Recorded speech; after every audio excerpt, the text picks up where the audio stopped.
aujourd'hui avoir l'attitude de pouvoir déshabiller Saint-Pierre pour habiller Saint-Paul, ça risque d'être blanc, bonnet, bonnet blanc, tout à fait. Puisque les mêmes causes peuvent produire les mêmes effets. Nous sommes très regardants. Dire que les torchons brûlent, je pense que c'est un peu excessif. Dire que Moïse Katumbi a claqué la porte ou a déchiré le feuillet Union Sacrée, c'est aussi excessif. Mais je dois préciser une chose. Moïse Katumbi nous a dit, dans cette nouvelle perspective, nous ne devons pas être des accros de poste. Nous devons d'abord savoir qu'est-ce que le peuple congolais veut. Dans cette approche de l'Union Sacrée, pour qu'elle soit une approche pertinente, nous devons d'abord fixer les principes. Sur base de quels principes nous allons évoluer? Quels sont les actes de gouvernance sur lesquels nous pouvons insister pour que le peuple congolais se dise réellement, voilà des gens qui incarnent ma volonté. Et il y a plein de points là où la coalition FCC cache a lamentablement échoué. Ça, c'est connu, sur le programme du gouvernement. C'est de A à Z, tous les 15 piliers de ce programme-là sont aujourd'hui des fiascos. Il vous souviendra que lorsque le Premier ministre était venu présenter son programme à l'Assemblée nationale pour solliciter l'investiture de son équipe, j'étais parmi les députés de l'opposition qui avions dénoncé des incongruités en disant non, ça ne tient pas la route, ça c'est vraiment vendre la poudre de perlimpinpin. Donc aujourd'hui nous en sommes arrivés là. Donc nous devrions pour nous, le schéma tracé par Moïse Katumbi, c'est de dire, vous êtes des députés, c'est vous qui êtes aujourd'hui qui faites la représentation nationale, vous devez le plus possible vous approcher des desiderata du peuple congolais. Alors comment vous trouvez? Nous avions eu, nous, à faire cet exercice. Donc c'est à vous maintenant revient la responsabilité de prendre décision si vous allez continuer. Je suis en train de l'Union Sacrée ou pas. On évite un peu l'amalgame. D'accord. Après avoir entendu le président de la République, Moïse Katumbi nous a donné une approche. Et cette approche procède de la sublimation des intérêts du peuple congolais.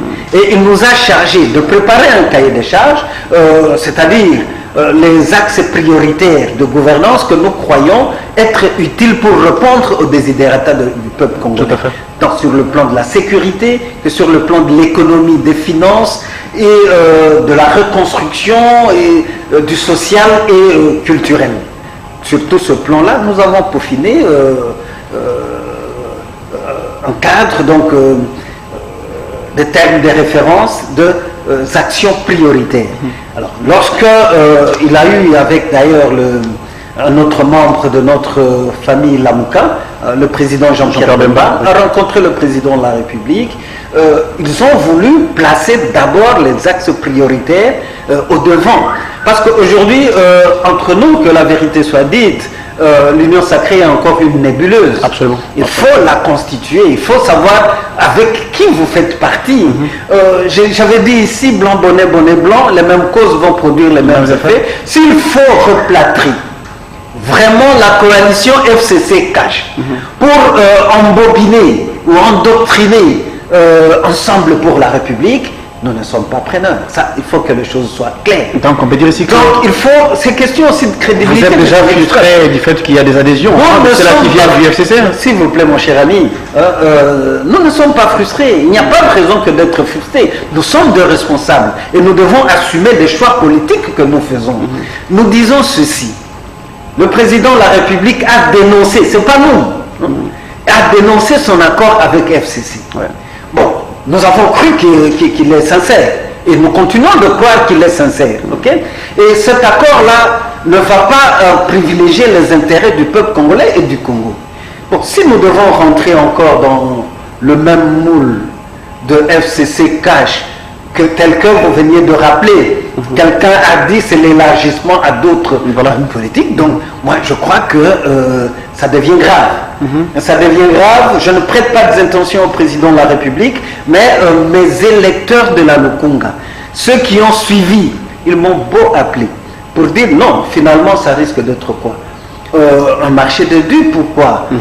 Est-ce que le président Joseph Kabila et le président Félix Tshisekedi se sont-ils entendus? Ont-ils arrêté une stratégie pour débarrasser du plancher certains ténors du FCC, notamment au bureau de l'Assemblée nationale, notamment aussi la primature au gouvernement? Et à cela, veut-il trouver de béquilles sur vous, ou bien c'est la clarification de la démarche politique? Prenons cette hypothèse. Ouais. S'il s'avérait vrai, est-ce qu'aujourd'hui vous donnerez raison à Moussou Touré Fayulu qui a été déjà Non, ce n'est pas question de donner raison ou tort. De toutes les façons, nous devons avouer, avec la liberté d'expression et même de penser, bon, que de ce point de vue, il y a une divergence d'approche. Dès lors que le Premier ministre Adolphe Mouzitou, à qui je fais aussi coucou, et je lui présente mes voeux les meilleurs pour l'année nouvelle, aussi le président Martin Fayulu, je lui fais aussi coucou, je lui présente les voeux les meilleurs. Au fait, nous devons avouer qu'il y a quand même de divergences d'approche. Lorsque le président Fayulu s'accroche à la vérité des urnes, que nous ne dénonçons pas, nous ne disons pas qu'il y a aujourd'hui la vérité des urnes. Nous nous disons, nous sommes en politique, ceux qui ont triché, ceux qui n'ont pas bien fait les choses, nous sommes dans un bal de chauve, on finira par savoir qui est réellement, résolument au service du peuple congolais. Donc c'est différent, c'est pas question de leur donner raison, comme si nous regrettions l'approche politique que nous